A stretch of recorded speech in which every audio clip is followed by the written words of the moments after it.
Bueno, muy buenas tardes. Muchas Muchas gracias por asistir. Esta ya es la tercera sesión, el día 3. Lo último que quedamos en la presentación pasada, vimos hasta la parte en el programa, cómo se registraban los tiempos. Quedamos en la parte de mirar cómo se estima el tamaño. ¿Sí? Entonces, vamos a continuar con esa parte. ¿Listo?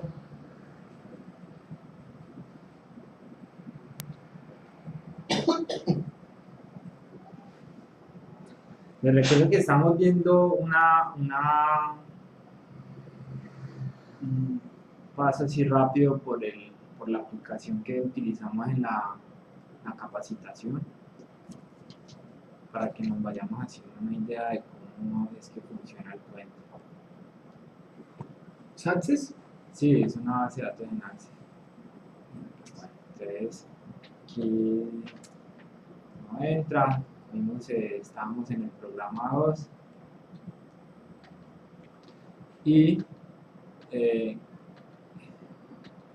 a manera de repaso vimos que existen ya en el PSP, este es el PSP1, ya aparecen más formas para registrar datos. Sí, en el PSP0 solo teníamos, no sé si lo recuerdan, este es el del PSP0, acá solo teníamos el registro del tiempo, el registro de errores y la tabla de defectos estándar, o el estándar de defectos más bien.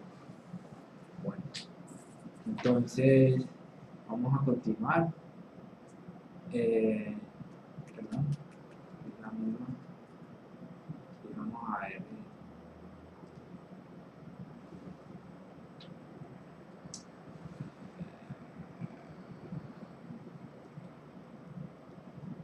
Entonces, ¿recuerdan las PIP? ¿Qué eran las PIP?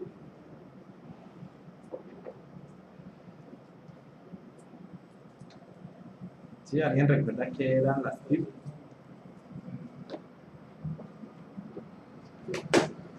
¿Eran las mejores? ¿No? Propuestas de mejora del proceso. ¿Sí? ¿Y qué era lo que se persigue con las PIP?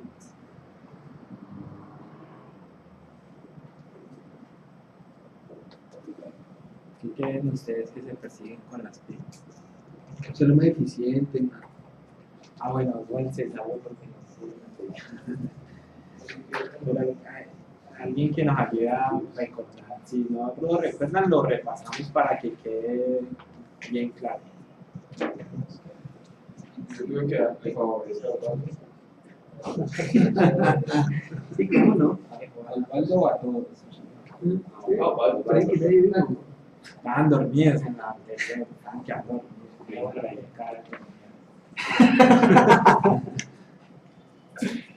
Recordémosle, hágame el favor.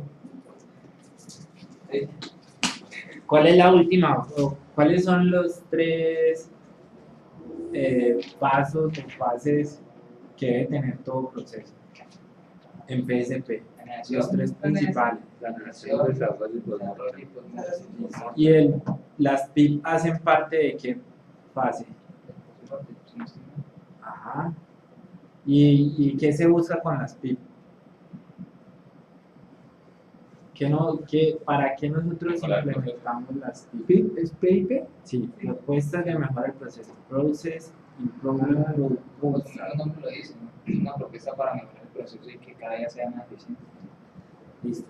Y hay que tener en cuenta algo muy importante, y es que yo debo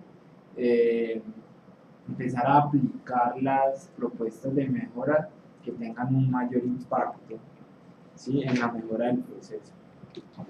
¿Cómo hay que medir el impacto? Pues hay que hacerlo de manera que sea medible. Entonces yo puedo decir,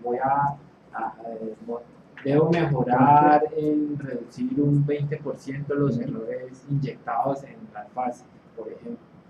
Sí, tratar de hacerlo cuantificable. Sí, yo le puse Aquí, como ustedes ven en el ejemplo que yo tengo, como es hace parte del inicio del proceso, aún no teníamos claro esa parte de la cuantificación, pero al Pero final así sí fue hay la que última ponerlo versión, así. manejamos mucho. Yo no te decía que esto. ¿En cuánto se va a A los que mejorar? están 100, como ¿Sí? yo no pregunto mucho, pero también creo que Entonces, vamos a pero yo pregunté que cómo iba, Entonces, que soy así. aquí. Y no le coloqué comentarios a los. ¿Recuerdan la forma para tomar los tiempos? Para que colocan ¿Sí? ¿La recuerdan? ¿Quieren que la veamos de nuevo? O estaba muy buena la música, ¿no? Sí, sí, ok, gracias. No, pero no pensé que como la otra vez estuvo fue así, que solamente como explicar. Les recuerdo.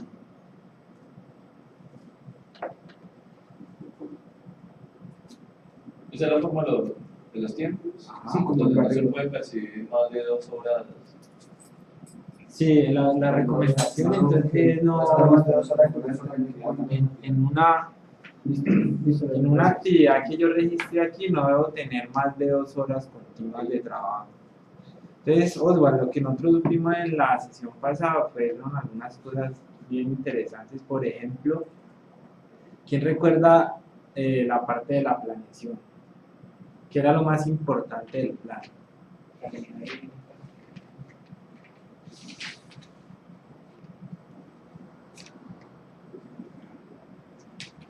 Definir un plan de trabajo.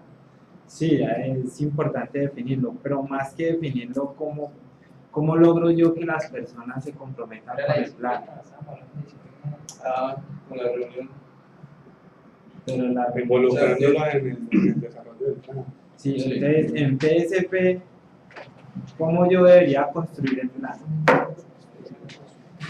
Con los participantes. Exacto, entonces las personas que van a ejecutar el plan son las personas más ideales para hacerlo, ¿sí? Porque eso genera compromiso con ellos. Si yo hago parte de la planeación, me estoy comprometiendo en que eso que estoy diciendo allá lo voy a cumplir. Es muy diferente a que le lleguen a usted con el plan ya hecho. ¿Sí? Sí, entiendo. ¿Listo? Pero pasa mucho. Las listas estiman y me dicen, no, eso voy a tratar. Sí, entonces ahí hay un tip bien importante. Listo, entonces, para no adelantar, no demorarme mucho en eso. Las interrupciones, entonces, importante, todas las interrupciones hay que registrarlas. Recuerden que eso es un tema no es de seguimiento ni de control, es algo personal, es algo que busca siempre mejorar la calidad del trabajo que yo estoy haciendo, ¿sí? Entonces, entre más real yo registre los datos, ¿sí? Y en el tiempo que es, no sirve que yo haga la actividad y a las 2 horas registre el tiempo. Es muy altamente probable que en ese momento ya no sea tan acertado.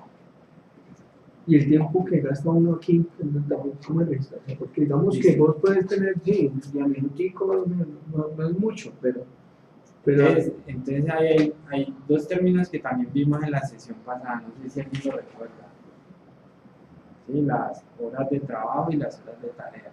ok, sí. ¿Sí? Entonces, ¿cuáles eran las horas de trabajo? Pues son las de la jornada Las laboral. productivas. Y las tax hour o las horas de trabajo son las donde yo me siento específicamente a hacer un trabajo. O sea, hacer el trabajo del plan, lo que está estipulado para el plan. Esas son las horas efectivas, ¿sí? El resto de tiempo es tiempo que también se debe calcular porque es obvio que como personas nos tenemos que estar enterando de las cosas que tenemos alrededor, tenemos capacitaciones, ¿sí?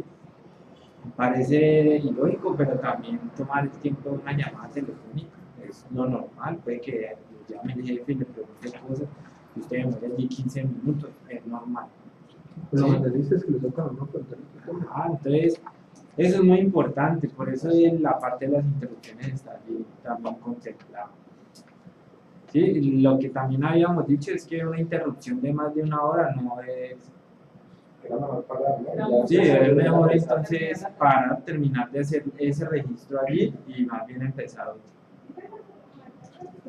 Vení, pero ¿cómo comienza uno una o sea, eso es toda una tarea, entonces, ¿y esas son las interrupciones que tuviste en esa tarea? Sí, por O sea, vos ejemplo, estás haciendo la tarea de hacer el programa 2. sí, Cuando ajá. estabas haciendo el programa 2, tuviste todas esas interrupciones.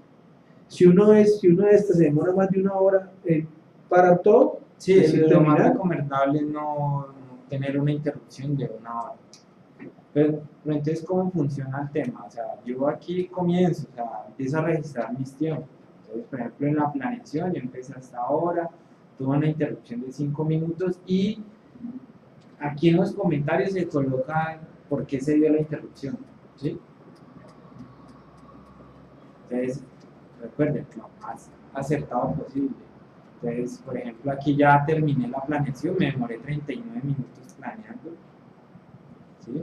No, pero eso tampoco es una interrupción, son actividades. que se hacen. Sí, sí, y tienen que tener una secuencia, ¿no? Obviamente yo no voy a codificar y después hacer la planeación, ¿no? Tienen que tener una secuencia lógica.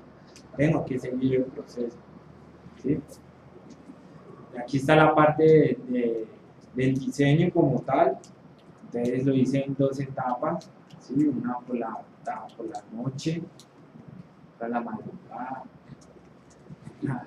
al otro día. Ahí, por ejemplo, si digamos en la planeación hubiéramos tenido una interrupción de una hora, entonces uno quedaría con otro ítemcito abajo que también diría planeación y, o sea, volveríamos. Sí, sí, sí, uno puede crear tantos como necesita, ¿sí? Porque uno no, pues no, O sea, no es que uno siempre va a aparecer un solo ítem de planeación, uno de diseño, ¿no? Mire que aquí hay varios, por ejemplo, la codificación, la compilación siempre fue en una sola porque es un tiempo muy corto, ¿sí? Las pruebas se hicieron en 2 periodos, ¿sí? No sé si es la misma pregunta que estaba formulando José, pero es que como se dice en la teoría, si yo arranco una tarea y suspendo la tarea por una interrupción que demoró más de una hora, entonces la teoría dice tengo que cerrar esa tarea y volver a abrir otra nueva. ¿Ya? Esa otra nueva arranca desde el plan. O mi actividad es, estoy codificando, entonces paro. Ah, sí. Una hora, entonces lo que cierro es la codificación Sí, y arranco claro. con otro ítem abajo que es codificación. Sí, Sí, No arranco desde la planeación, otra vez no, arranco desde la desde codificación. codificación. Pero y esa otra, uno quiere, igual antes de abrir otra codificación tendrías que haber registrado la interrupción de una hora, ¿no? ¿O no? Sí, o sea, lo ideal es que, pues, si usted ya ve que se Por va a ejemplo, demorar yo más de hice una hora, code, tal, estoy en la 14 y en el medio y me llamaron y me tocó ir donde Juan y tal. Entonces yo ya cierro ahí, cierro ahí, pero no escribo, se interrumpe, no se abre otra interrupción diciendo se va a reunir con Mohamed Es la columna que antes de que vuelva a abrir otra decodificación. sí, claro, porque mira, o sea, aquí puedes decir, comencé a las 10:30, me interrumpieron una hora, entonces pues terminé a las, bueno, digamos, comencé a las 10:30, trabajé media hora, entonces terminé a las 11, ¿sí?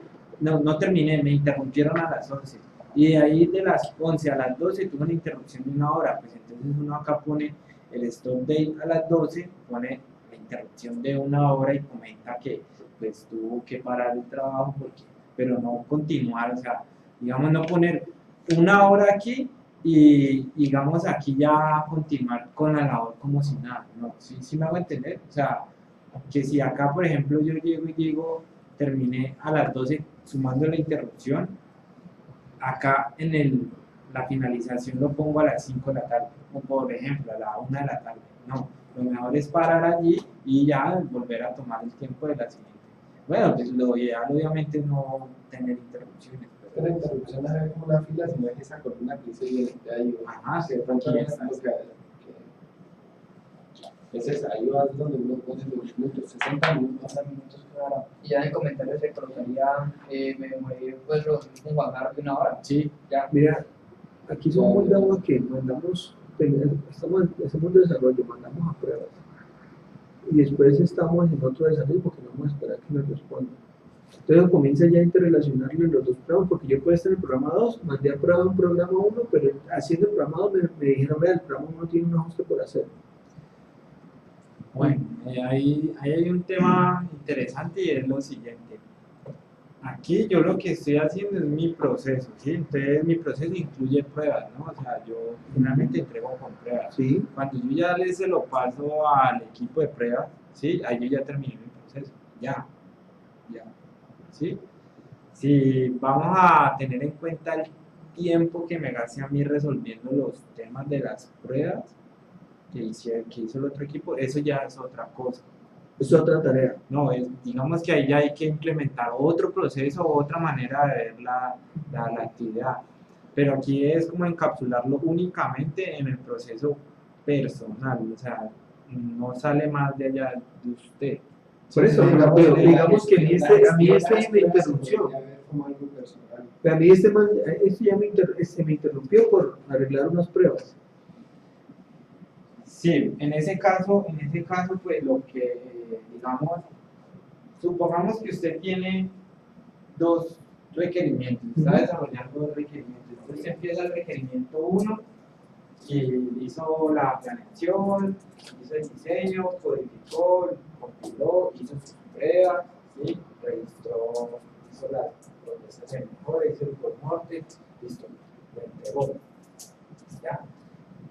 Lo pasaron al equipo de pruebas. Ya usted ya cerró ese programa, ya quedó cerrado, ya no hay nada más que anotar, ¿sí? O sea, el postmortem es cuando yo le entregué a pruebas, no cuando se libera a producción. Usted no necesariamente a pruebas, cuando usted ya terminó su desarrollo, usted dice, esto ya tiene 0 errores, ¿sí? O por lo menos el porcentaje mínimo de errores que yo espero entregarlos. O sea, lo que le decían de pruebas que me pasaron no tiene errores. Sí, bueno, listo, entonces usted termina ese y pues digamos en su plan está inmediatamente comenzar con el programador. Listo, el programador se empieza con la planeación, va en el diseño y le dicen, Oswald, hay unos errores en el programa 1. O cambios. O un cambio, una Solicitud de cambio. una solicitud de cambio. ¿Qué debe pasar en ese momento? Entonces, mi proceso Café. Ojo con eso porque es muy importante. Yo aquí estoy registrando las actividades del programador, no estoy registrando nada que tenga que ver con el programa 1. Entonces, si yo voy a parar para corregir errores del programa 1, eso no debe quedar registrado para nada en el programa 1. ¿Correcto? ¿Sí? ¿Estamos? Ni interrupción ni nada. Listo, pues usted puede decidir parar, ¿sí? Parar. Porque si usted cree que la interrupción puede ser más de 1 hora, usted más bien para, ¿sí? Pero usted dice, no, solo arreglo 15 minutos, pues coloqué la interrupción, demoré 15 minutos corrigiendo errores del programa. Pero eso no debería pasar. ¿Sí? Ahí yo tengo una pregunta. No debe registrar todas las interrupciones, así se demoran 1 hora, sino que eso ya me implicaría es parar la actividad anterior. Sí, sí. O sea, realmente el proceso como tal no se va a parar, porque va a quedar registrado un delta de tiempo. O sea, Ajá, no te va sí. a decir, es que paró. Lo que Delta se va a que ver se otra afectado cosa. es el plan general del proyecto, porque puede ser que deba estar terminado el programa 1 para poder probar el programa 2. ¿Sí? Entonces, ahí sí se puede ver afectado el calendario del proyecto. Pero no tiene nada que ver con el proceso que yo estoy haciendo de desarrollo del programa. ¿Sí? ¿Me hago entender? Entonces, esto me gusta que quede bien claro porque yo no puedo decir, por ejemplo, voy a volver un momentito a la forma de registro de errores, ¿sí? Para que entendamos bien. Esta es la forma para registrar los errores. Miren que aquí yo no tengo opción para escoger de qué programa. ¿Sí? Yo estoy trabajando sobre el programa 2. Yo no digo, el error hace parte es del programa 1. No. No, yo lo colocaría en el comentario, ¿no? Interrupción por ajuste al programa 1. Pero como que está interrumpiendo el programa 2, entonces yo colocaría Pero la pregunta es, ya el programa 1, la actividad que yo estoy Ya eso ya haciendo, está eso no- cerrado, eso ya ahí está sí. cerrado, ya queda, cuando yo hago el postmortem ya cerrado, no debo alterar ya la información que registré allí. ok, ya queda. Ese es el programa 2. No. Entonces yo arranco con el plan, así como está ahí. ¿Cierto? Llego a la codificación y estoy en la codificación de la ID 14. Y hubo una interrupción de 5 minutos. Entonces debo registrar la interrupción, Sí, interrupción de una vez. ¿Dónde la registro? Acá. O sea, sería el ítem 15. O sea, Sí, suponiendo exacto. que estamos parados en el 14, entonces Ajá. registro la interrupción en el 15. Sí. ok. Y vuelvo el 14 a iniciar. No, simplemente, Abre una ya, 16. usted simplemente coloca aquí 15 y pone el comentario, y ya cuando usted termine simplemente se para y pone la fecha de terminación, ya él le calcula, obviamente pues aquí la herramienta ayuda mucho, él le calcula porque le resta, de todo el tiempo le resta esa interrupción, esto es únicamente el tiempo que gastó haciendo la tarea. Eso 15 los minutos que me utilicé. Sí, la interrupción. Pero eso se registra la interrupción escrita como tal, como un ítem, ¿no? Es un número. No, es un número. Coloca el número de los minutos y el comentario. O sea, refrigerio. 15 minutos de refrigerio. Que Carlos compartió de vista. Sí, por favor. Carlos, entonces, ¿dónde queda registrado la solicitud de cambio? O sea, el programa 1 tuvo una solicitud de cambio. ¿Qué pasa? Porque no lo voy a registrar. Tú dijiste, ya se terminó todas las fases. Toca abrir otro como uno o algo así. Es una muy buena pregunta. ¿Ustedes qué harían con una solicitud de cambio? Donde Eso sería otro nuevo programa. Que si yo tengo definido mi proceso y me llega una solicitud de cambio, ¿yo qué voy a hacerle a esa solicitud de cambio? Todo el proceso. Entonces, el proceso incluye la planeación, el diseño, la codificación, la compilación, todo. Sí, ese sería otro Es un proceso. programa nuevo. Que es que voy a utilizar código que ya dijiste, entonces eso lo vamos a ver más adelante, pero ojalá lo podamos alcanzar, pero entonces, rápidamente para adelantarnos, aquí tiene que ver con eso. Mire, yo aquí escojo, ¿sí?, los programas que yo ya tengo en mi base de datos, ¿sí? O sea, los programas que yo he hecho, ¿sí? Entonces por acá tengo funciones, tengo un paquete, ¿sí? Tengo otra función, ¿sí? Programas en general, hasta puedo invocar otro programa, ¿ya? Entonces cuando yo hago eso, ¿sí?, yo le voy a decir, por ejemplo, voy a escoger este. El programa o el procedimiento mostrar cálculo se compone de 6 líneas, ¿sí? Entonces aquí es donde yo empiezo a apalancarme con el diseño. Entonces yo diseñé que de esa voy a utilizar todo ese procedimiento, ¿sí? Entonces digamos que todo para mí va a ser las 6 líneas. Voy a utilizarlo así tal cual como está. Bueno, que es que yo voy a coger este procedimiento y le voy a modificar 2 líneas. Entonces le modifico 2. ¿Sí? No, es que le voy a borrar. Le voy a modificar 2, le voy a borrar una, pero le voy a adicionar otras 3. ¿Sí? Ese es en el plan. ¿Ya? Y así O sucesivamente. sea, cuando uno arma el plan tiene que dar detalles de todas las... Y si es nueva, ahí la registra. Sí, si es nueva, yo puedo aquí Si es tener la nueva, opción. ¿cuántas líneas, cómo sé cuántas líneas va? Si estoy en la planeación, uno se coloca. Uno tiene que tener en el diseño ya el algoritmo, Pero- básicamente el pseudocódigo ya escrito. ¿Del diseño? Sí, en la parte de diseño. Porque aquí nos retornamos un poquito al tema de Porque bueno, el diseño puede ser diagramas de flujo. bueno, poco es que pero no, hay lo que que pasa es diseñar que líneas. Lo que pasa es que aquí el diseño se divide en 4 partes, entonces está el diseño lógico, el diseño funcional, el diseño se me escapan los otros dos, pero más adelante los vamos a ver. En conclusión, en cada uno de esos diseños yo voy a tener todas las herramientas que necesito para construir el programa, ¿sí? Hay un diseño especial, el funcional, no creo que sea funcional, que me escapa el nombre, donde yo plasmo el pseudocódigo. O sea, allí lo escribo. Oye, eso no es codificar 2 veces. Sí, no. O sea, la idea de la codificación es que yo sea breve, no tenga que pensar, no tenga que ensayo y error, no. O sea, esa parte yo ya la pasé. ¿Por qué?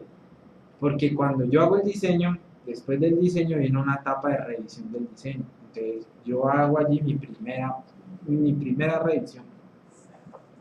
¿Sí? Mire que antes de codificar, yo hago mi primera revisión. Entonces, yo valido que el diseño cumpla con lo que necesito, cumpla con los estándares, cumpla con lo que me están solicitando el requerimiento, ¿ya? Y lo valido, y hay formas de validarlo, o sea, hay estrategias para validarlo, sino que son temas ya más de ingeniería, que no nos da el espacio para verlos, porque llega a tener temas como, se me escapa el nombre, pruebas de escritorio, ¿sí? Máquinas de estado finito.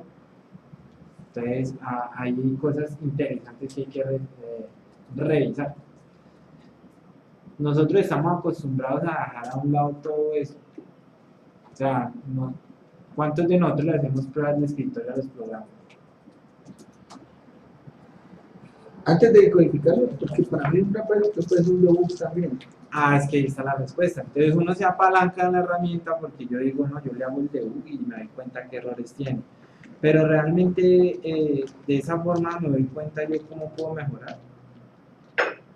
Miren que el tema de tener una etapa de compilación tiene mucho sentido, ¿verdad? Al principio uno no lo ve claro. Uno dice, pero ¿para qué voy a poner una etapa de compilación si es que yo compilo ahí al vuelo? Yo le doy F8 y demora un segundo, no, menos de un segundo. No, la etapa de compilación lo que nos invita a nosotros a hacer es que cuando yo compile, es porque yo ya estoy completamente seguro de que el programa no tiene errores, porque yo ya hice mi chequeo. ¿Sí? Eso me va a ayudar a que cada vez que yo voy a digitar un programa me voy dando cuenta, yo siempre me equivoco porque no cierro el enif, o porque en el loop siempre me equivoco, o escribo mal el loop. Entonces, como eso va amarrado a la lista de chequeo, recuerden que cuando la lista de chequeo no es la que me entregan en el proceso, porque la puedo coger también, sino que es una lista que yo voy enriqueciendo con los errores que voy teniendo más frecuentemente. Sí. Cuando hablamos de pseudocódigo, también entendemos que no es escribir la sintaxis tal cual como la escribe uno en Obviamente, ¿cierto? Sino que dice inicio, es el algoritmo, simplemente. Sí, pero ahí está escribiendo en un papel. Sí.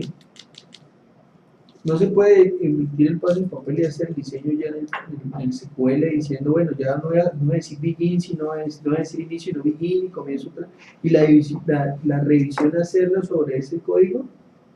Sí, es que mire, hay una plantilla de diseño, ¿sí? Entonces en esa plantilla yo hago eso, puedo hacer las dos cosas, no es una camisa de fuerza. Yo puedo escribir el algoritmo, como pseudocódigo, ¿sí? O puedo escribir ya el programa en la codificación del lenguaje, no tengo problema, ¿sí? El tema es que cuando yo revise ese algoritmo, cumpla con lo que yo necesito hacer, ¿sí? Eso es lo importante. Ya cuando yo me siento a codificarlo y lo termino de codificar, hay una etapa de revisión de código. ¿Sí? Entonces ahí es donde yo me siento, reviso, aquí está bien, acá se ve bien, listo. En esa revisión encontré algún error, lo corregí, listo, listo. Cierro mi etapa de revisión de código. Ahora paso a la etapa de compilación. Le doy F8 y empiezo a analizar errores. Entonces empiezo a corregir y a colocar de qué se trataban los errores. Listo, termina compilando y ya la compilación debe terminar con 0 errores. ¿Listo? Entonces, así es que se debe hacer el ejercicio. así lo debemos hacer y así es que debe tener un sentido. Es que eso no es para ganar tiempo, o sea, no, tenemos que quitarnos la idea de que es que si yo hago el programa de ensayo y error me va a demorar menos. Miren que si nosotros tuviéramos la posibilidad de coger todo el tiempo acumulado que nosotros nos gastamos haciendo ensayo y error, puede ser hasta más grande que el tiempo que gastamos codificando. ¿Sí? Con esto estamos atacando ese margen de error, porque lo que estamos haciendo es que vamos a registrar todas las eventualidades que tenemos en el momento de codificar, ¿sí? Y a futuro vamos a empezar a mejorar, y se debe ver la mejora, se debe observar, porque aquí manejamos unos indicadores para ver eso, ¿sí? Entonces, bueno, retomemos el tema de la estimación del Size Estimating Template o la plantilla de estimación del tamaño. Entonces, yo puedo basarme en programas, puedo utilizar uno y modificarlo, puedo proponer que por ejemplo, que voy a hacer, aquí por ejemplo uno nuevo, aquí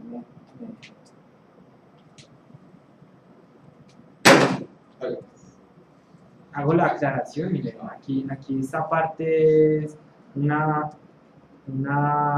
parte que voy a tomar como base, o sea, como base.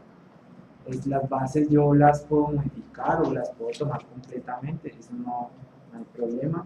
Sí, aquí la idea es aquí detallar lo que voy a hacer. Ahora aquí en la parte de abajo, yo aquí coloco las que voy a adicionar, o sea, las que van a ser adicionales al programa que yo voy a hacer, o las que yo voy a, digamos, a crear como nuevas. Aquí ya no me permite seleccionar las que voy a colocar. ¿Sí? Aquí me estaba equivocando en colocar la nueva acá y es que realmente esta es una parte que ya existe. ¿Sí? Aquí son las que voy a crear nuevas. ¿Ya? Entonces miren por ejemplo que yo aquí para el programa 2 propuse una nueva funcionalidad que se llama estructura de infoarchivo, que va a ser de tipo data. Estos tipos, ¿sí? Los tipos de datos, uno los debe, digamos, clasificar, ¿ya? Así como hicimos una clasificación de los errores, hay una clasificación de los programas, ¿ya? Eso nos va a ayudar también para empezar a revisar qué tantos programas, por ejemplo, tengo yo que escriben en archivos, por ejemplo, o que hacen procesos de lectura y escritura, o hacen cálculos, etc. Y acá yo digo cuántos, porque puedo hacer varios de ellos, ¿sí? Por lo general va a ser uno, eso es más lógico. Y aquí va a haber un tamaño relativo, ¿sí? Size, relative size, tamaño relativo.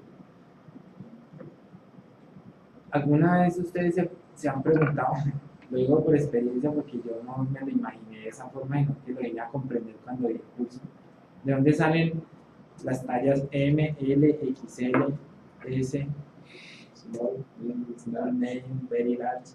¿Sí? ¿Saben de dónde viene? ¿Sí? ¿Se imaginan? ¿Nunca han hecho esa pregunta? Mediano, largo, pequeño. Resulta que eso tiene una explicación estadística. Eso se llama una tabla de valor relativo.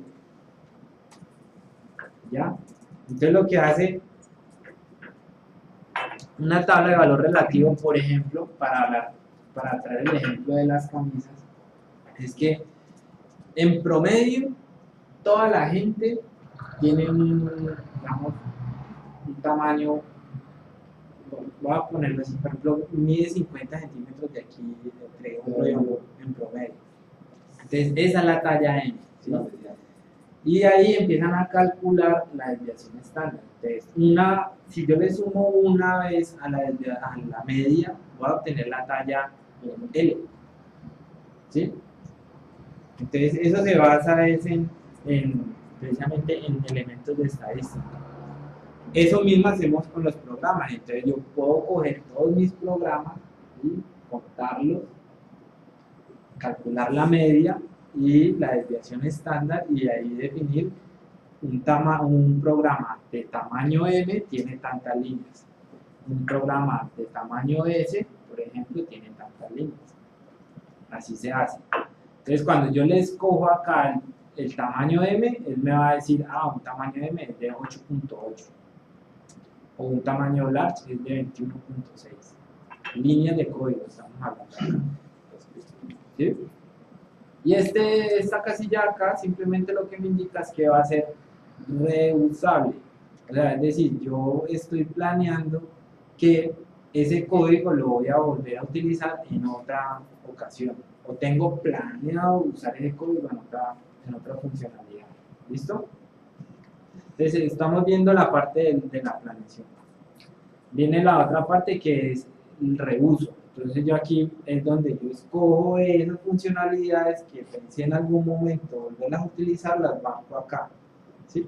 Le voy a decir, aquí voy a reusar X o Y, estas de acá, y aquí no tengo como decirle cuántas líneas de ahí voy a utilizar, porque si digo reuso es porque voy a utilizarlas completamente.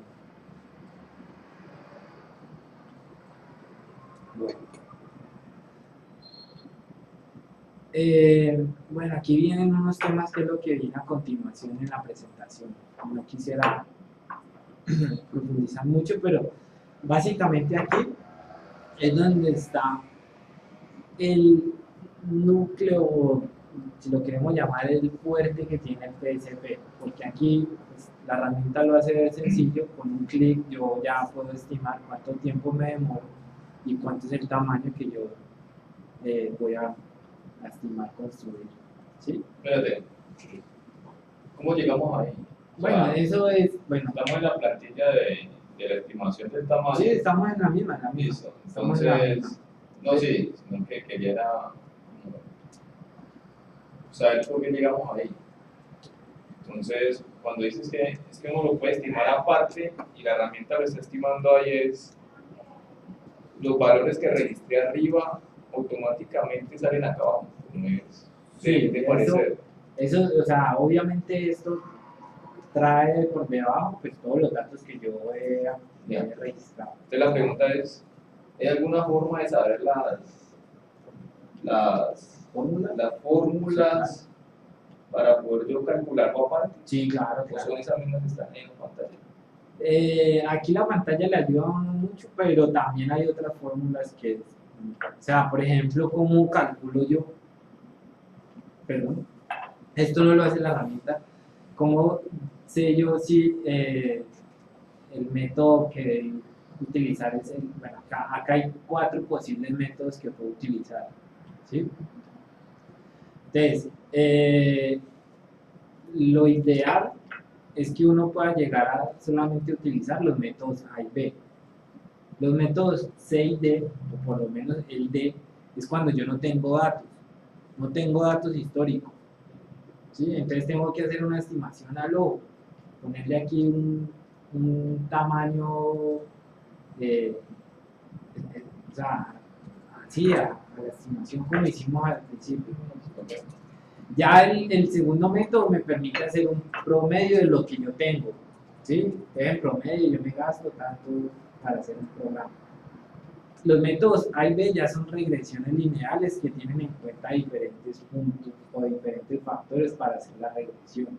¿Ya? Entonces, usar un criterio o el otro depende de unas variables y algo pues, que es mucho más estadísticamente más elaborado. Y hay unos indicadores que le dicen a uno si está correcto utilizar el método A para hacer la estimación. ¿Ya? Estos son simplemente ya fórmulas estadísticas que tiene el programa. Entonces puedo estimar el tamaño y el tiempo. ¿Ya? Aquí simplemente acá hay unas gráficas, obviamente no aparecen en el programa 2 porque pues solamente hay un punto de referencia del programa 1 cuando uno no tiene sino para poder aplicar el método C tengo que tener por lo menos 2 puntos de referencia o 2 programas realizados. ¿Sí? Lo vamos a ver en el otro. Listo. Bueno, entonces Listo. Aquí hay algo también muy interesante y es las pruebas. Aquí hay algo que me parece muy chévere, muy interesante y es que las pruebas quedan documentadas. Entonces, ¿cómo quedan documentadas? Pues simplemente yo tengo que registrar, decir cuál es la prueba, el objetivo de la prueba, la descripción de la prueba, qué condiciones, o sea, qué programas debo ejecutar para hacer la prueba, ¿sí? Y con qué parámetros o con qué datos o lo que necesite, ¿ya? Y cuáles son los resultados que debe dar la prueba, ¿sí? Los resultados esperados, ¿sí? Entonces, por ejemplo, este programa 2, ¿sí? Mire, el calcular el tamaño total del programa 1, ¿sí o no? Calcular el tamaño total de cada una de las partes del programa 1, paquetes, funciones o procedimientos. Y calcular el número de ítems de cada parte del programa 1. Entonces, yo aquí escribo así escuetamente cómo debo hacer la prueba. Escribir el nombre del archivo completo, incluyendo extensión en el campo llamar archivo. Aquí ya estoy haciendo referencia al programa como tal. Sí, Alex.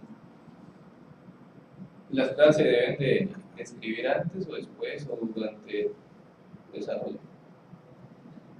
Es una muy buena pregunta. Lo digo porque nosotros en el proceso, cuando nos pasan el plan de pruebas, de una vez nos damos una idea mayor de lo que tenemos que impactar y así mismo planeamos. Y lo mismo, a veces es recomendable uno, pues antes de tirar el código en la planeación, saber qué prueba voy a hacer, porque así mismo estimo. Les pido un permiso, tengo que no grito con algo latoso. Buena suerte, compañero. Hay que un poquito el indicador. Aquí, pero La fuerza te apunta. Bueno, entonces, Alex tocó un tema muy importante. A nosotros nos llegan los requerimientos y adicional a eso tenemos un documento muy interesante que es ¿cómo se llama el documento, Patricia? El formato integral. No. El documento donde tiene. Sí, a nosotros nos entregan el requerimiento y el requerimiento de NIRCON. Con la Pues, especificación. Tiene una pregunta bien detallada. Tiene cero. La especificación consolidada. Sí, de la especificación consolidada nos entrega de una vez el plan de pruebas y el plan de pruebas nos dice que hay que aprobar. Listo. Eso, desde ese punto de vista, pues es fácil yo coger y registrarlo acá en mi reporte de pruebas, ¿cierto? Porque ya tengo el insumo. Pero aquí hay algo adicional y es que yo como programador tengo que garantizar que mi programa que tener mi programa. ¿Con qué medimos la calidad en PSP? Con el número de errores. Entonces, ¿qué es lo que no debe tener mi programa? Entonces, yo debería también diseñar pruebas. Estoy hablando de diseñar porque esto lo deberíamos hacer en la etapa de diseño. ¿Sí? La planeación. O en la planeación. Bueno, yo la verdad aquí sí les quedo viendo realmente dónde debería ser porque no es muy claro en ese sentido. Yo creo que debe ser la planeación porque tú planeas lo que vas a hacer y dado a eso vas a planear unas pruebas para, valga la redundancia, tu proyecto. Puede ser, pero en el plan yo puedo decir, bueno, voy a planear hacer pruebas. ¿Ya? O sea, simplemente lo digo, voy a planear hacer pruebas. Y en el diseño digo qué pruebas voy a hacer. Sí, pero el diseño ya tengo los objetos. Ya la tiene más, ya lo tiene más. Hago el diseño de la prueba, entonces digo, aquí le pongo esto con estos valores, eso me debe dar esto, y tengo datos con que comparar, ¿ya? Y eso es lo que registro aquí, y aquí simplemente adicional a esa información, pues registro los resultados actuales, ¿ya? Este archivito que estamos viendo ahí, esa pantalla, yo la puedo modificar cuando quiera. Buena pregunta, Alex, no sé, nunca hice el intento. Yo esperaría que no, porque ya está cerrado, pero creo que sí se da. Sí, Sí, existe lo deja. Entonces, si yo cierro acá, lo vuelvo y lo abro y ya quedó guardado. Sí, mira. Pero eso es un buen apunte porque realmente lo que debe pasar con el proceso es que cuando yo haga el postmortem, todos estos datos deben de quedar cerrados, no pueden ser modificados o alterados. ¿Vale? Eso garantiza que nosotros no hagamos ajustes, Pero porque pronto sale una prueba y usted la regla dice una prueba que no iba a hacer y entonces como hay, no, sí, yo voy a hacer esta prueba. o que altere los resultados de la prueba o altere las pruebas que debió haber hecho. Sí, sí, no tengamos que entender. Sí, no, ese es el punto. Pero como es algo personal. Sí, claro. O sea, si se hace trampa usted mismo, pues estamos como pegados. Bueno, muy bueno el comentario. Claro. Bueno, listo. Entonces, aquí terminamos con el PSP 1. Miren que ya van apareciendo cosas interesantes, ¿no? ¿Esa era de tiempo? ¿Con esa pila de tiempo todavía? Sí, claro. Ahí está.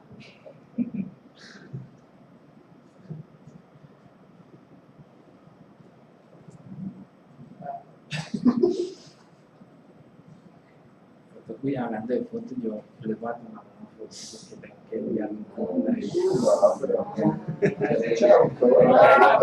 no van a decir que es que yo estaba hablando. No me la voy a súper. Uy, sí, va a quedar buena la foto. Si quiere le paso una de estas. ¿Ve por qué nadie plata? Uy. Es un de Pues en ética. pronto sí, te cuento que Bueno, listo. Quiero la evidencia. Bueno, ahora vamos a devolvernos a la presentación. La super presentación. La presentación está robusta, creo que vamos a tener que hacer una rápida presentación. Bueno, Otra pregunta que te iba a hacer ahí con respecto a la del tiempo. Entonces hay un ítem, o sea, yo estoy haciendo una actividad de codificación, entonces me tocó una interrupción y fueron 5 minutos. Entonces Sí. ya agrego ahí en 5. sí, Listo. Sigo con mi actividad. Otra interrupción de otros 5, entonces le sumo a esos 5, otros 5 y queda una de 10. Es que había un ítem ahí donde yo entendí que era donde yo digitaba los... pues, o sea, realmente lo ideal sería no tener interrupción, pero obviamente voy a tener todas, ustedes pueden sumar, realmente pues uno las debería sumar en un espacio de tiempo, pero Entonces yo la trato de modificar sobre el mismo ítem, o sea, sobre la misma fila de codificación. sí, o sea, digamos que en ese caso yo diría, si tengo una expectativa de que voy a parar bastante, más bien paro el reloj. No, Ya, es por el tema es que hay casos donde uno tiene que parar mucho. Sí, Por ejemplo, dependiendo del rol que uno esté, tienen que parar constantemente. Entonces, pero yo estoy en la misma línea de codificación. Entonces, codificación, yo estoy ahí codificando, me tocó que parar una vez, ya agregué mis 5 minutos.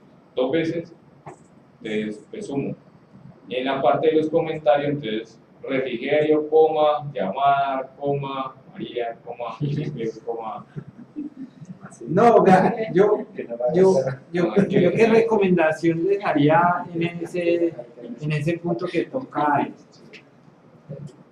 Las interrupciones, el único efecto que tienen acá es restarle tiempo a la fase total, o sea, al ítem que yo tengo allí, es simplemente para eso. ¿Ya? Entonces, si yo sé que voy a tener muchas interrupciones, entonces más fácil lo que hago es parar el reloj. Entonces, supongamos, aquí yo voy a hacer una, ¿sí? Va a agregar otra. Listo, entonces aquí, comencé acá, listo.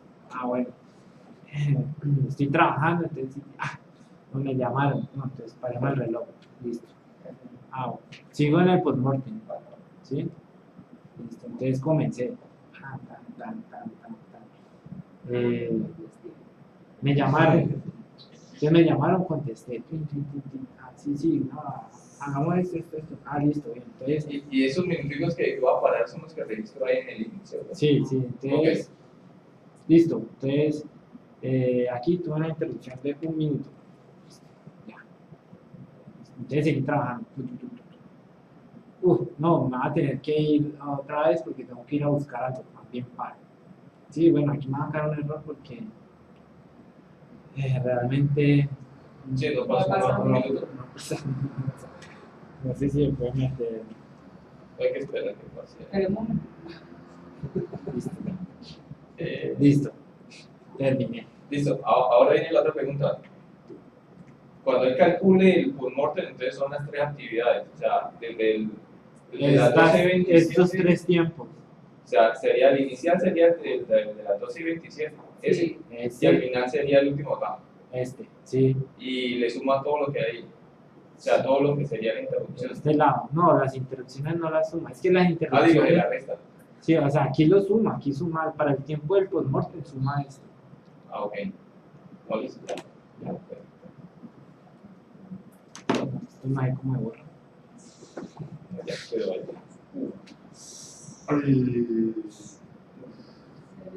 Ya, les mando la notificación De tramposo y trumba. a la empresa. Bueno, listo. Ya, Bueno, lo registramos. listo, entonces quedó clara la duda de Alex. A mí sí me quedó. Me quedó clara la duda. Entonces vamos a seguir, continuamos en el área de competencia 2, ¿sí? Vamos a ver la parte de análisis de datos, ¿sí? Estamos en los conceptos básicos, ahora vamos a ver cómo se analizan los datos.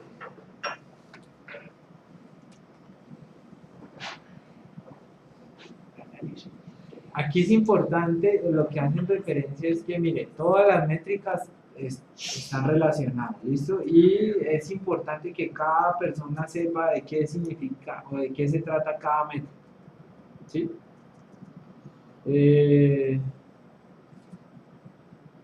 Hay unas métricas que son directas, otras indirectas, entonces las directas son un dato específico, las indirectas o es, lo tenemos más adelante, se derivan de otras métricas. Bueno.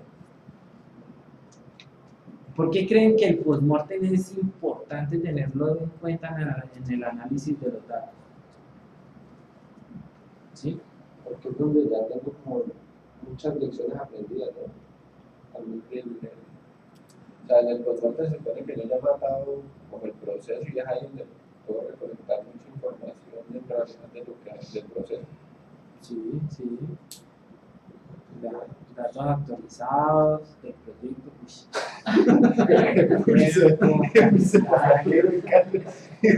desempeño, tamaño, la productividad, es necesario en el proceso, basado en datos personales. Sí, o sea, aquí básicamente el análisis en el post-mortem es muy importante. Básicamente, una de las cosas que salen de allí pues son las PIPs, ¿no? Entonces, que esas PIPs tengan un valor agregado al proceso es muy importante, ¿sí? Eso es fundamental.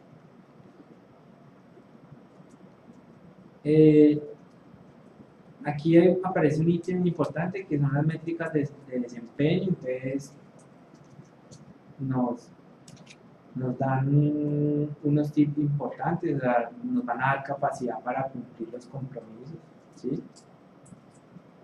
Sí, o sea, la calidad en los elementos entregados y alguna métrica específica que se agregue en el proyecto.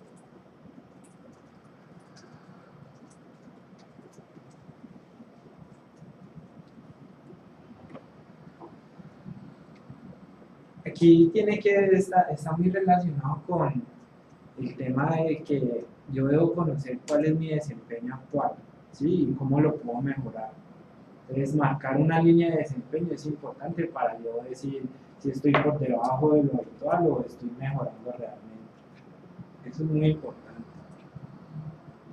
Hay que empezar a tener información con la cual nosotros nos podamos referenciar, ¿sí? No tener criterios de sensaciones o es que me siento como un poco productivo, o estoy volando, pero realmente Ya voy el viernes. sí. Mire, algo importante es las personas deben realizar un análisis de línea base de su desempeño a la fecha y formular cambios, eso lo hice a propósito, y formular cambios adecuados en los procesos para mejorar su desempeño en las áreas problemáticas. ¿Sí?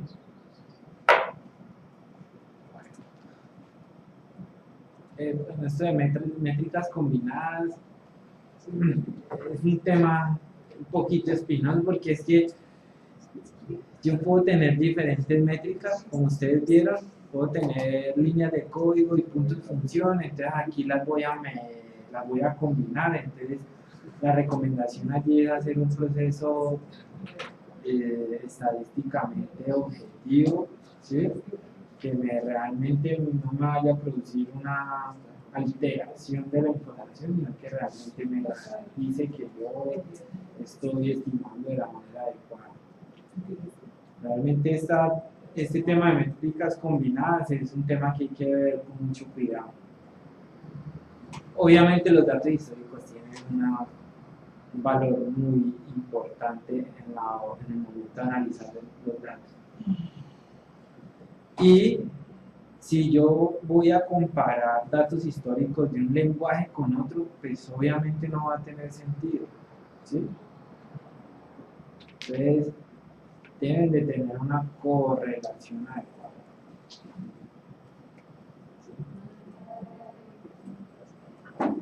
O una línea base por cada lenguaje. Sí, claro, porque yo no voy a medirme con todo, o sea, pues de pronto sé mucho de PL, pero en Java no voy a tener la línea, el mismo desempeño, ¿sí? No puedo medirme con los mismos criterios.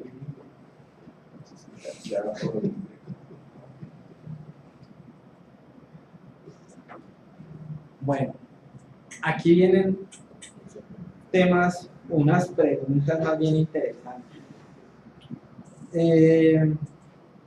Finalmente yo siempre que hago un proceso, entonces tengo un tamaño y un tiempo estimado, vamos a hablar en este caso del tamaño, y finalmente cuando ya termino, entonces voy a tener unos resultados reales, ¿sí? Entonces aquí vienen las comparaciones, entonces por ejemplo, ¿con qué frecuencia yo estimo, ¿sí?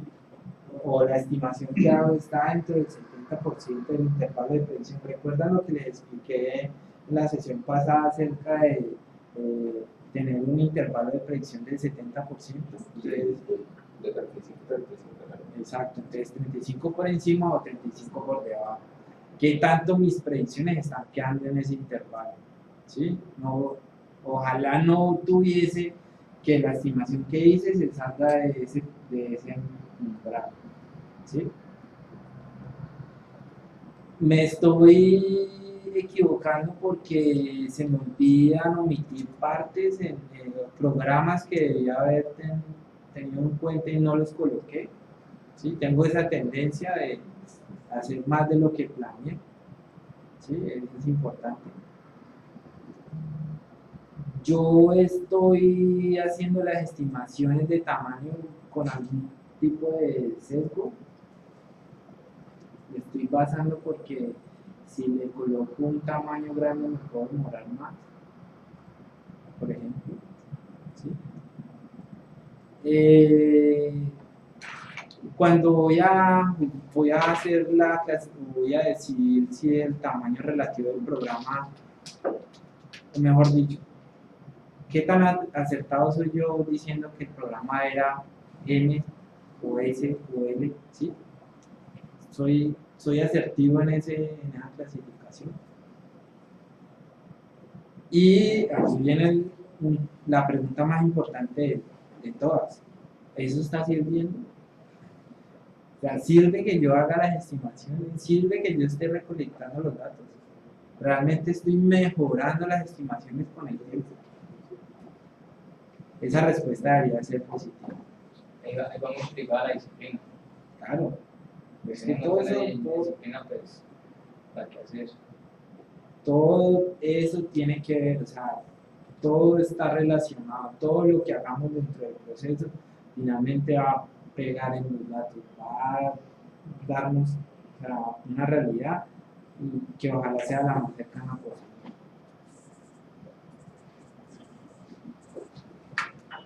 Listo.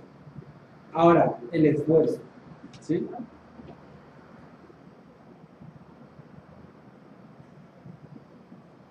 El esfuerzo tiene las mismas preguntas, entonces, yo, ¿cómo estoy calculando el esfuerzo? Si está dentro del 70%, los errores de estimación de tamaño correlacionan con los errores de estimación del esfuerzo.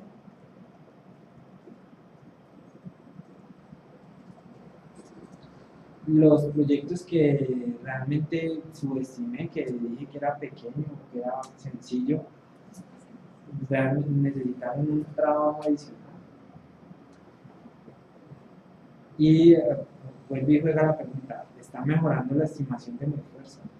¿Sí? O sea, el tiempo que necesito invertir. ¿Qué podría hacerse para mejorar la exactitud en la estimación? Entonces, mire que hay más preguntas interesantes aquí.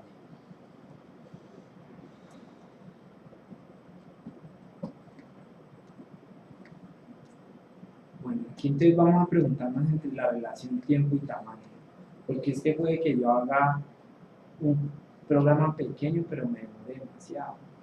¿Sí? Entonces, ¿eso cómo se ve reflejado? Finalmente se ve en la productividad, porque, por ejemplo, si estamos hablando de líneas de código, entonces mi productividad se puede ver afectada, ¿no? Si yo hago un programa de 20 líneas y me demoro 2 horas, ¿sí? Entonces realmente estoy haciendo que, ¿cuántas líneas por hora? 10 líneas por hora. Existen diferencias cuantitativas entre los proyectos de mayor y menor productividad. ¿Cómo se podrían explicar estas diferencias cuantitativas? Pues aquí hay que tener obviamente consistencia, ¿no? O sea, la clave de la estimación está en la consistencia de los datos también. ¿Listo? Bueno, aquí viene otra palabra interesante. Realmente ellos lo miden como, podríamos decir que lo traducen como rendimiento, pero yo diría que es mejor llamarlo como ellos lo llaman, un yield, ¿sí? Básicamente un yield, ¿qué es? ¿Sí? Un yield a mí me mide la capacidad que yo tengo para eliminar errores de una fase determinada. ¿Sí? ¿Sí me hago entender? Entonces, yo lo que hago en ese caso es que si me dicen, por ejemplo, yo tengo un yield del 80%, significa que yo aquí hay dos temas, porque tengo el yield de todo el proceso y puedo tener yield de cada fase. Entonces, si yo, por ejemplo, hablo de un yield del proceso del 80%, significa que yo en un programa alcanzo a eliminar el 80% de los errores que se puedan presentar. ¿Sí? Lo ideal sería tener un yield del 100%, pero no, o sea, obvio, pues, es normal que a uno se le pasen cosas. Entonces, esa es la idea.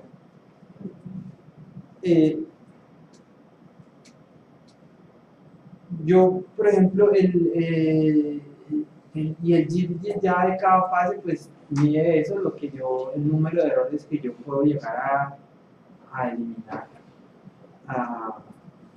en esa fase. Hay que tener algo también presente, y es que el yield del proceso se mide antes de la etapa de compilación. ¿sí? Antes de que yo compile. ¿Por qué? ¿Por qué creen ustedes que sería antes de la etapa de compilación?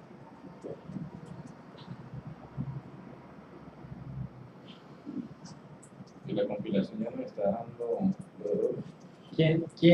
¿Quién detecta los errores en la etapa de compilación? El compilador. Entonces ya no nos sirve. ¿Sí? ¿Sí? Porque la idea es que Ella no va a tener un yield. sí, o sea, como les digo, el yield del proceso, de todo el proceso, se mide hasta antes de la etapa de compilación, porque ya la compilación, pues me la mide, los errores me los encuentra es el compilador, no los encuentro yo. La razón del indicador o de esta métrica es decirme cómo soy yo efectivo a la hora de corregir errores, ¿sí? De encontrarlos y corregirlos.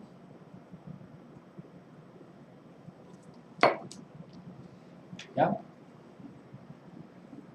Pues aquí hay unos temas de otra palabra, apalancamiento de eliminación de efectos, que es lo mismo que TIL. ¿Cómo se puede mejorar los apalancamientos? Es lo mismo que TIL. ¿Cómo puedo mejorar yo la remoción de errores o la detección de errores en una etapa determinada? Listo. Bueno, entonces les queda claro el término yield. ¿Sí? ¿Alguna duda? Entonces cuando le hablen a ustedes del yield del proceso, ¿hasta dónde van a medir? Hasta la... Esa es una pregunta. Esa es una pregunta que va a salir en el examen de certificación. Siempre sale. Bueno, entonces, mira, aquí viene algo interesante y es que yo tengo que empezar a revisar, bueno, cuáles fueron los defectos que yo inyecté en cada fase y de qué tipo son y cuál es el que se presenta con más frecuencia. ¿Sí? Bien que no, es algo que no es que sea descabellado, o sea, yo tengo que analizar qué fue lo que pasó, por qué me estoy equivocando y de dónde me estoy equivocando. Y analizar las tendencias por fases generales de los defectos inyectados por la computadora. Eso tiene que ver con la disciplina, como dice el yield está amarrado también al tiempo que yo invierto en la revisión del código, ¿sí? Entonces, si yo, por ejemplo, hago la revisión y me demoro, hago la revisión rápido, o sea, la hago solamente por hacer el proceso. Si lo hago rápido, probablemente los errores que encuentre van a ser pocos, ¿sí? Entonces, por eso la revisión debe ser un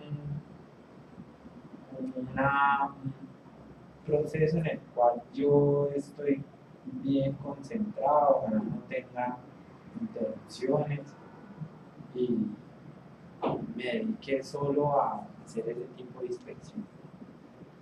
Acá viene una contraparte, ¿sí? Digamos que nosotros estamos acostumbrados a que hacemos nuestro desarrollo y el ingeniero de software lo revisa, él revisa el código, ¿sí?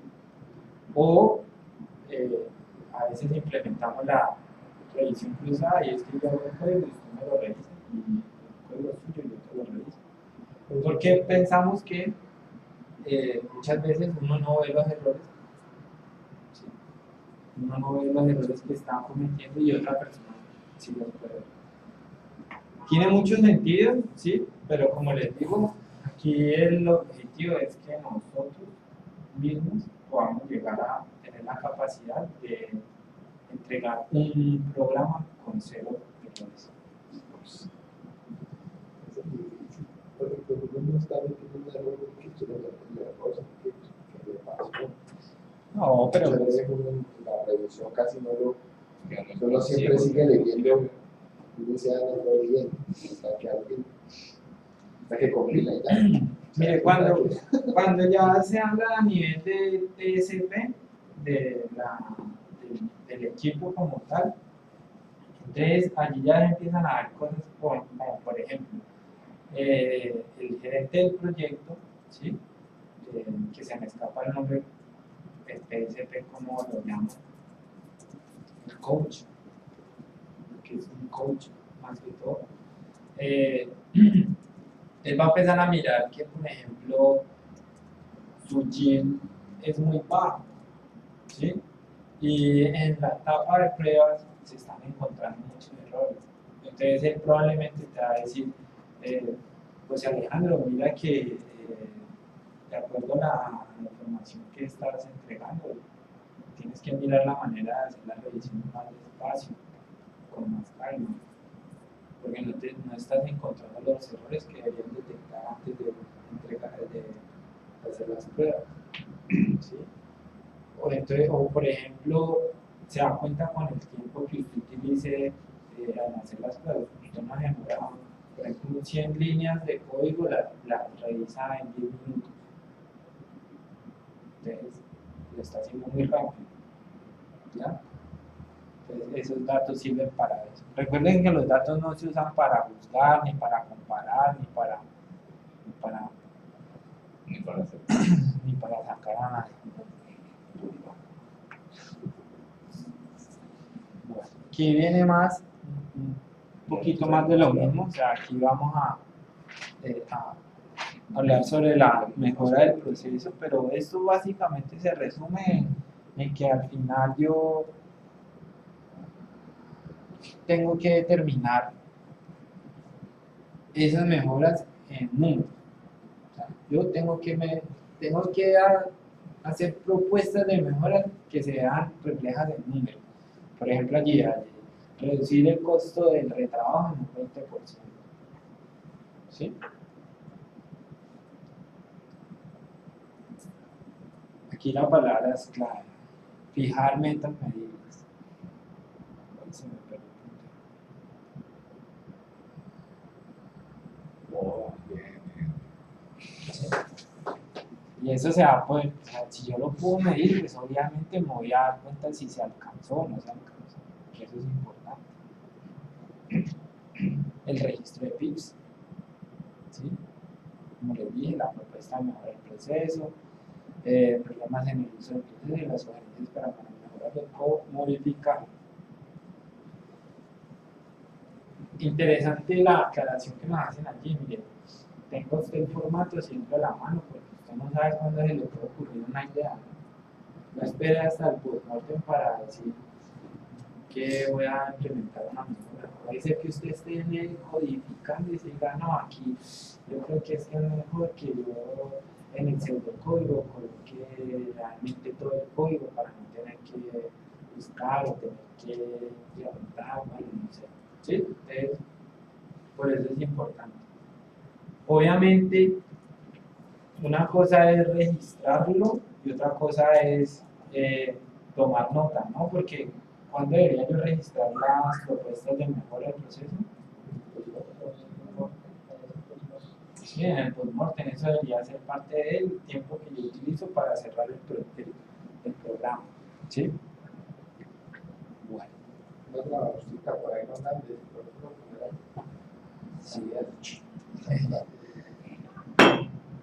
obviamente darle prioridad a las mejoras que tengan un impacto más alto y digamos que eso es muy importante porque pues yo tengo propuestas de mejoras que van a generar un nivel más alto, ¿sí? De impacto.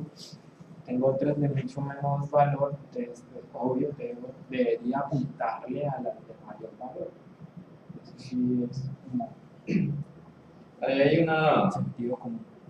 no, les voy a hablar de una experiencia, de cómo yo hago a veces las cosas. Entonces, digamos que necesito hacer 10 tareas, que yo planifico, necesito hacer las 10 tareas, así las puedo hacer, así. Listo, entonces yo arranco a hacer mi plan de trabajo y es que prácticamente se hace a diario. Listo, todos los días, para cualquier actividad hago las 10 tareas. Al cabo de 15 días, digamos que cualquier persona puede una experticia en la elaboración de las 10 tareas. Y ya tengo una línea base, que es lo que estamos hablando ahora, con tiempo de saber cuánto me demoro yo haciendo las 10 tareas. Llegamos a un punto en el que, yo acá le puedo meter una mejora a mi proceso, al de las 10 tareas. Entonces ya no va a ser las 10 tareas, sino que va a ser 6. Y entre esas 6, yo garantizo de que va a ser igual o mejor que la primera forma de hacerlo. ¿En qué momento debo yo sacar nuevamente la línea base? A los otros 15 días de haber implementado la segunda forma, o sea, cuando ya vuelva a poner la experticia. La línea base se la va a dar usted en el momento en que va a empezar a tomar decisiones respecto a lo que va a hacer. ¿Sí? Bueno, a medida que usted tiene más datos, pues va a poder ir haciendo ajustes a su línea base. Ya. Entonces, la línea base tiene en cuenta con los datos de la última vez. ¿Sí? No me queda como bien claro. Que quería apoyarme a en que decía PSP. Porque vuelvo al tema, ¿no? Entonces, digamos que yo ya había hecho mis 10 procesos y me demoro media hora haciendo los 10 procesos y me vuelvo bueno haciendo eso en media hora. Cualquier otra persona se puede demorar hora y media haciendo los mismos 10 procesos, pero por experticia, ¿no? Entonces, digamos que yo cambié 4 procesos y quedé en 6. ¿Listo? Me ha pasado de que cuando yo cambio alguna forma en mi trabajo, entonces se me tienden a pasar cosas por debajo. Pero al principio se ve muy costoso porque como no todavía no soy experto en la nueva segunda forma de hacerlo, entonces se me pasan cosas por debajo. Para que no se me pasen, entonces tengo que volver a hacer puntos de validación, pero sé que mi segunda forma con los 6 procesos, después de que haya una experticia, puede ser mucho más rápida que la primera. Pero entonces en una semana se veo que me está volviendo muy costoso adecuarme a la segunda forma, entonces la cambio y vuelvo a la primera. Pero entonces ya se perdió la segunda. Y ya me ha pasado.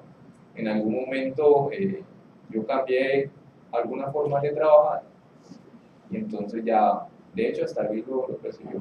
Me está devolviendo muchas cosas. Y yo, sí, cambié la forma de trabajo.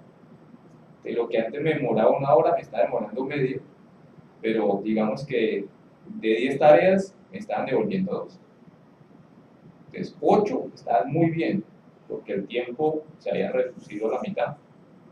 Pero ya con 2 que me está devolviendo Luis, para mí era muy alto, entonces tocó que abortar la segunda forma de hacerlo y volver a la primera. ¿Sí me entienden? Entonces no sé si PSP decía en algún momento, no, váyase hasta que usted aprenda a manejar la segunda forma donde están ya todas las correcciones. O sea, después del post-mortem, cuando uno ya decúa y dice, no, estas todas mis sugerencias a mi mismo proceso, te arranco a hacer la segunda forma. Eso es bien enredado. O sea, yo defino el proceso, entonces es lo que entendí. Entonces yo tengo mi proceso inicial y con ese proceso inicial yo obtuve unos resultados. Sí. ¿Sí? Entonces pasó algo, dije voy a implementar una mejora, ¿sí? Sí. Una propuesta de mejora del proceso y voy a hacer esto. ¿Sí? Resulta que el resultado fue adverso. ¿Sí? De 10 cosas, 8 quedaron malas. No, 2. Bueno, pues solo como por el ejemplo. O sea, inicialmente yo comencé con mi proceso y de 10 cosas que hacía, entonces 2 me quedaban malas. ¿Sí? Ahora, cambié el proceso y de esas 10, 8 me quedaron malas. Sí. No, ahí sí aborta uno la segunda. Entonces, la pregunta es por qué línea base tomo yo en el tercer proceso, o sea, en la tercera ocasión, si tomo la 1 y la 2, la combinación de las dos, o Sí. tomo la 1 y la 2. Sí, mire, el proceso es flexible, o sea, así como tengo muchos datos, yo puedo excluir datos que no tengan correlación y significancia con el objetivo que yo quiero plantear. ¿Sí me hago entender? Yo puedo llegar al punto en que excluyo datos para hacer la estimación. ¿Sí me hago entender? ¿Cómo es lo último parte? Yo puedo, o sea, tenemos dos tiempos, entonces utilicé el proceso 1, proceso 2, diferentes resultados, proceso 2 un resultado adverso, proceso 1 un resultado positivo. Voy a un tercer proceso o una tercera etapa y necesito saber en qué me voy a basar para hacer mi estimación. ¿Sí? Entonces, tenemos varias posibilidades. ¿Cómo hago el proceso 1 y 2 y me baso con los datos de los dos? Como vamos a sumar y hacer un promedio, ¿sí? O excluir el 2 definitivamente y continuar con el 1, ¿sí? O tomar el 2, que es el escenario. Excelente. Llegamos al punto que está diciendo. Entonces, PSP de alguna forma da algunos parámetros con los cuales me digan a mí, no, continúe con el segundo o trate de hacer el tercero. O mejor dicho, aquí ya es el punto de no retorno, entonces devuelva hacia el primero. Sí, entonces, recuerden el margen del 70%, ¿sí? Entonces, tal vez el 1, el proceso 1 está dentro del 70%, supongamos que está por encima del promedio, ¿sí? Yo aquí estoy viendo la regresión, vamos a hacer la grafiquita, ¿no?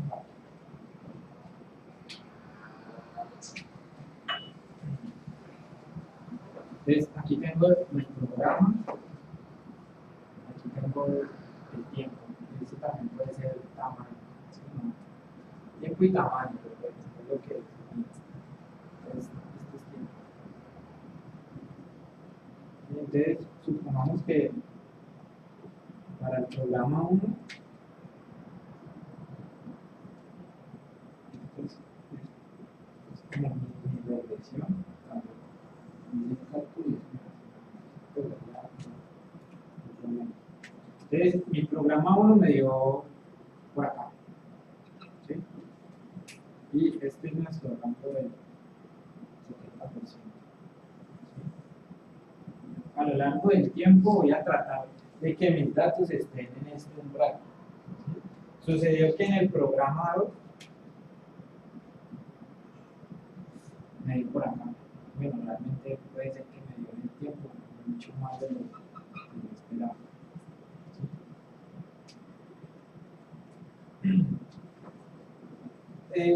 Aquí lo que va a pasar es que yo para el programa 3, ¿sí? Pasa que el ejemplo no es bien justificado por el número de datos, pero supongamos que tenemos muchos más, tenemos 10 programas y estamos en el 11, 12 y 13, ¿sí? Para que eso tenga sentido, porque es que empieza a tener sentido a partir de más de 3 datos. Como yo solo tengo 2, pues simplemente hago un promedio. ¿Sí? ¿Sí me entienden? Sí. Entonces supongan que ese es el programa 11, programa 12 y programa 13. Entonces ya mi gráfica en el programa 11 ya tiene una tendencia que es esta, ¿sí? Y ya tengo marcado mi 70% donde me puedo mover. Y espero moverme. Espero que mis estimaciones estén dentro del umbral. Resulta que en el programa 12 me salí del umbral. ¿Ya? Ahora, en el programa 3, ¿qué hago?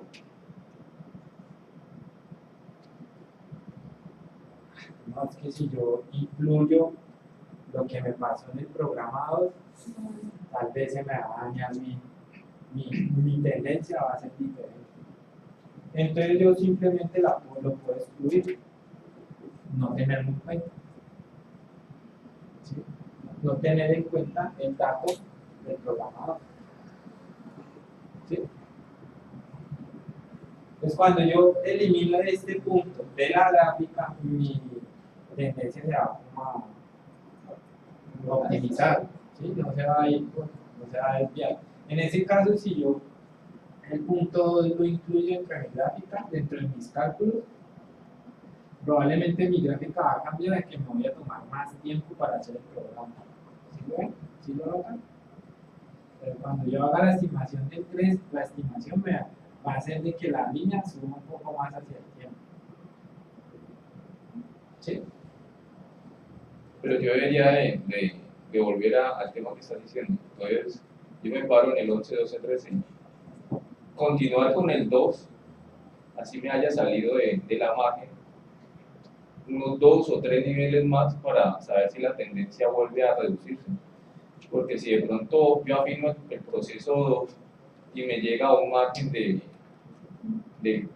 menos de lo que era el primero, entonces ya es una ganancia. Sí, ahí precisamente es como el tema de ir ajustando, ¿no? De ir ajustando la tendencia que yo quiero. Entonces, bueno, yo digo, si yo me voy por me rijo estrictamente y incluyo todos los datos, pues voy a tener digamos, un escenario más real, ¿sí? Pero también es cierto que hay situaciones que pues, se salen del contexto completamente. Por ejemplo, estoy diseñando el programa para que imprima y sí, el programa imprime, pero resulta que esto no imprime en la impresora matriz. Ok. No, sí, perfecto. Me tengo que demorar más tiempo para investigar qué tengo que hacer el programa para que imprima en una impresora matriz. De eso se sale de todo lo estimado. Entonces puede ser que al final el programa se le salga a usted del rango. O sea, recuerden, en las presentaciones anteriores hablamos del rango del 70% y lo ideal es que todo esté encaminado en ese 70%. Cuando yo esté haciendo el análisis del dato ya final del 2, yo digo, uff, no, definitivamente este dato se pasó, está fuera de lo que yo quiero tener en cuenta. Lo puedo omitir. Pero si lo incluyo, pues desde mi punto de vista sería beneficioso porque finalmente estoy teniendo en cuenta algo que no tuve en cuenta y se sale del contexto, pero que al final me va a ayudar también a afinar mi proceso. ¿Ya? Sí, queda claro. Sí, no, es bastante consideración. Es que cuando tomó el 1, Carlos dijo algo importante y es que no es 1, sino es el 11. Sí, es el 11. Entonces, Bueno, viene en un proceso de afinamiento del 1 al 11.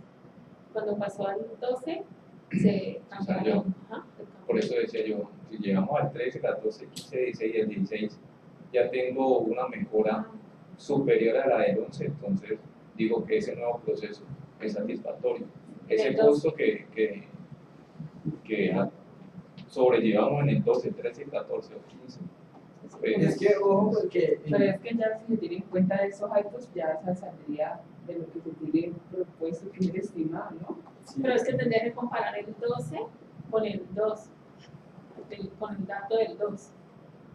De los primeros datos. Sí, interesante. Sí, sí. Porque Sí, el tema tiene muchos factores, ¿no? Porque, pues, yo estoy midiendo mis programas versus el tiempo. Puede que el programa 13, ¿sí? Me demore un tiempo muy pequeño. ¿Eso es una mejora o una falla? Puede ser que sea una mejora, porque realmente me demoré mucho menos tiempo en hacer un programa que por lo general estaba calculando un tiempo más. Sí. Claro, supongamos que aquí ya el tema es como qué tendencia quiero que tenga mi regresión. Entonces, si quiero disminuir el tiempo en que me demoro construyendo los programas, entonces, pues, si las estimaciones están por acá, pues me ayudan, me sirven. Pero si se paran para el otro lado, pues obviamente va a haber un contrario de lo que estoy esperando.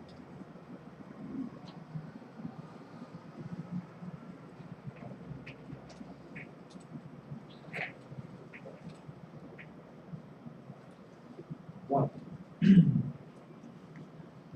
Pero quedan 20 minutos.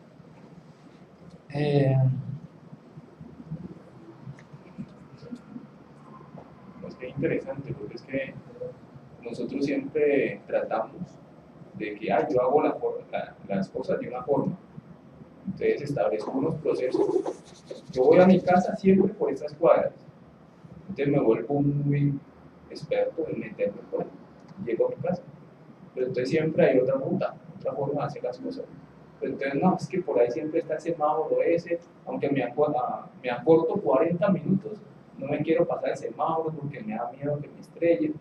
Entonces resulta que hay formas de hacerlo que pueden ser a la larga, cuando ya me vuelva experto en pasar el semáforo, me ahorro 40 minutos. Sí, pero mire algo interesante que dice este slide, es que uno debe tener en cuenta, ¿sí?, la aplicación. O sea, debo tener en cuenta esos cambios que voy a proponer, cómo van a verse reflejados en un trabajo futuro, ¿sí?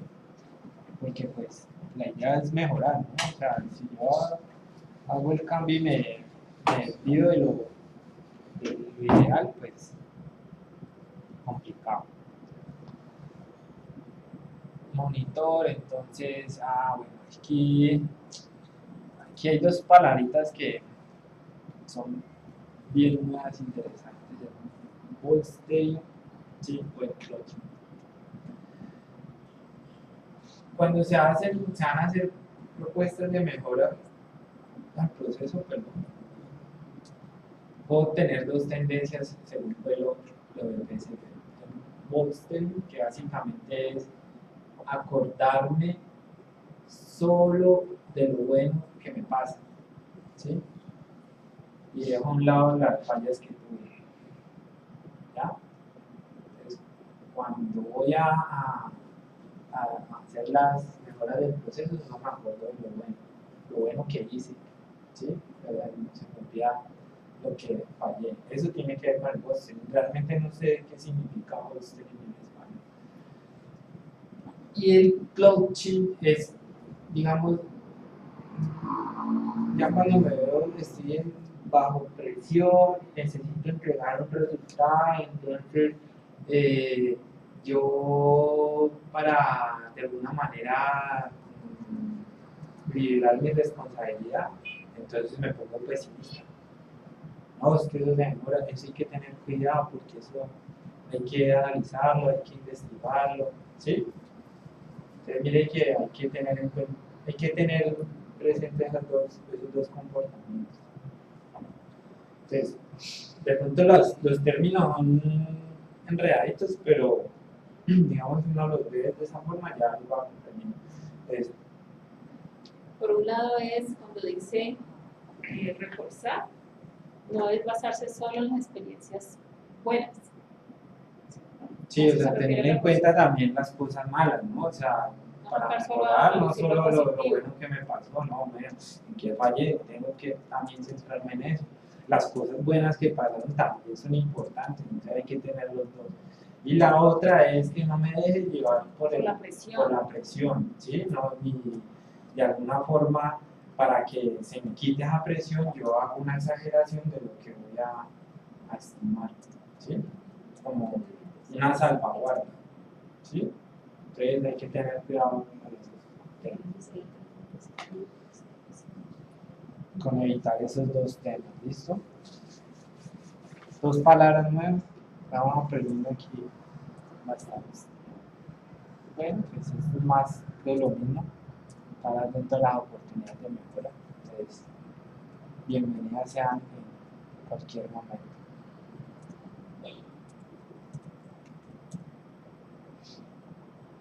Aquí ya vamos a pasar a la otra tercera área de competencia. Ya en esta área vamos a empezar a ver lo que es el tamaño, cómo se estima, alcanzamos a ver algo inicial cuando te sale la tabla de tamaños relativos, las líneas base, las líneas de código que voy a reusar, las líneas nuevas, todo eso lo vamos a ver aquí. ¿Sí?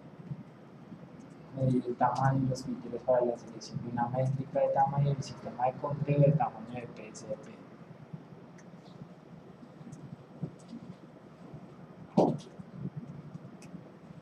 Pues obviamente, como lo vimos en el ejercicio de estimación inicial, yo les preguntaba, nosotros sabemos cómo medir el tamaño. Sí, y ahora que ustedes que es importante saber, o de alguna manera poder determinar cuál es el tamaño de nuestros programas. ¿Sí? Claro. Entonces, mire, hay tres objetivos principales para la medición del tamaño. Entonces, primero, lograr consistencia, normalización de los datos y de tiempos y efectos, lograr mejores estimaciones de tamaño y mejores tiempos.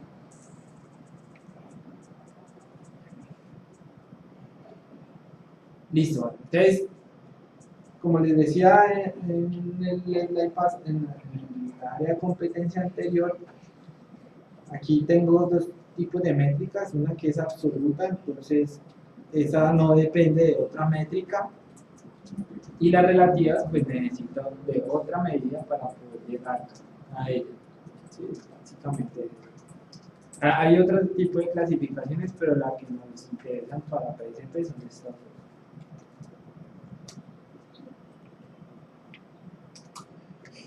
¿Era las relativas? Necesitan de otros para poder.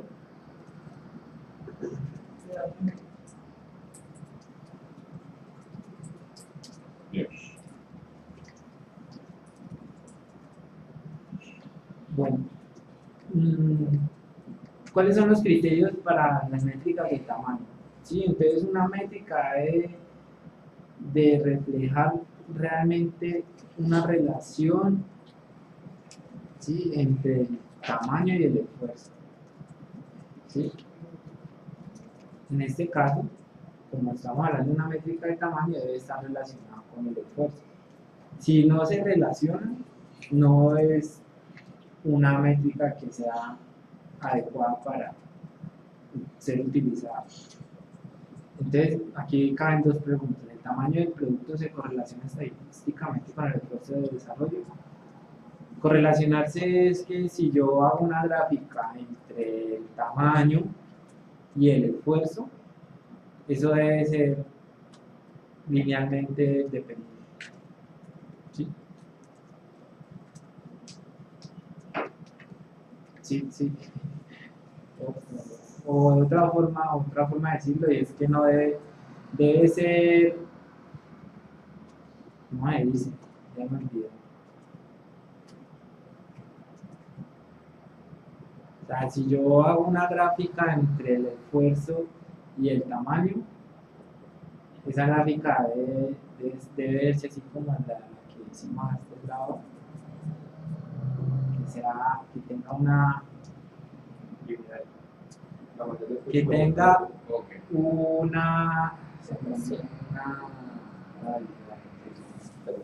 un pendiente igual a 1. ¿Sí?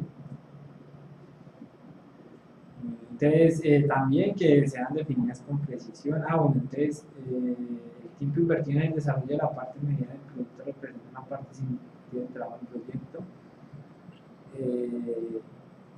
Bueno, entonces, miren, hay cosas interesantes que hay que preguntarse sobre la métrica. Esta es muy importante, la voy a poder contar fácilmente. Yo establezco una métrica y yo, de acuerdo a lo que voy a hacer, la voy a poder contar fácilmente, O sea, es absoluta. directamente. Sirve para yo poder hacer estimaciones, para hacer una planificación temprana.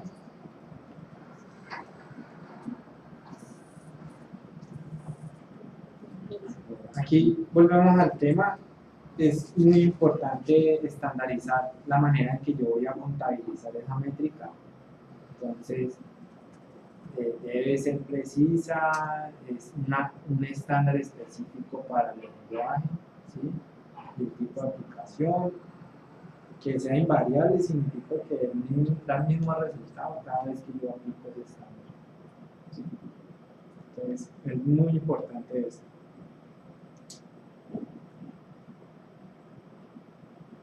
Una métrica de tamaño físico, ¿sí o no?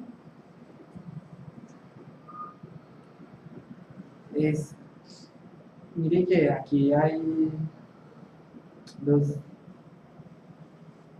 ítems muy importantes. Ustedes creerían que de qué tipo sería una métrica como las líneas de código.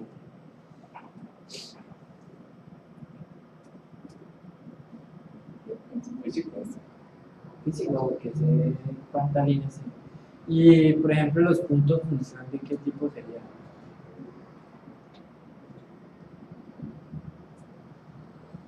Pues yo lo veo más bien como lógico, no sé cuántas líneas tiene cada función. Sí, claro, exacto. Yo lo mido es por la funcionalidad y la aplicación de la funcionalidad, pero no voy específicamente a algo físico para contar. ¿Sí?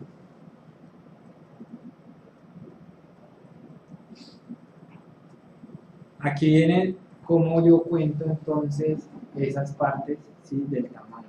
Entonces, mire, la base, ¿ok? ¿Sí? La parte no modificada del programa a las que se añaden mejoras posteriores. ¿Sí? Entonces yo tomo un código base al cual le voy a hacer mejoras o le voy a hacer cambios. ¿Ya? Agregadas, código que yo voy a agregar al programa.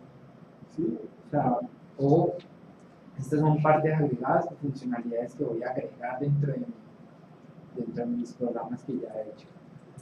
Líneas modificadas son las que hacen parte de la línea base y son las que se cambian.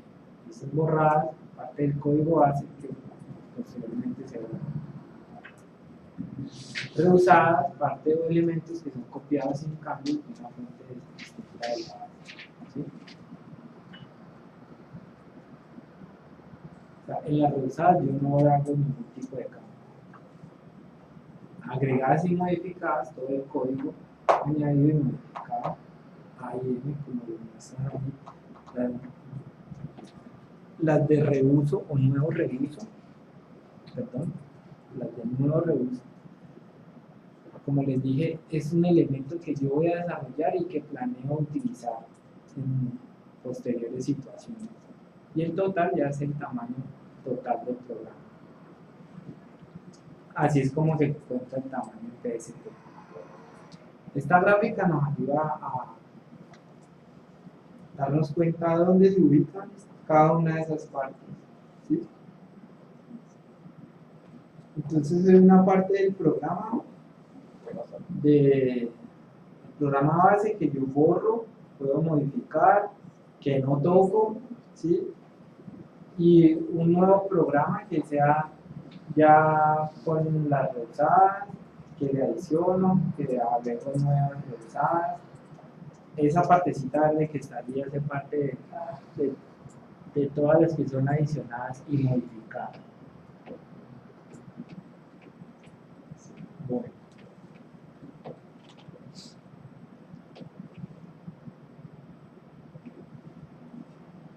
Aquí es lo mismo de lo que estábamos diciendo, entre una métrica de tamaño físico y creo que esa quedó duplicada.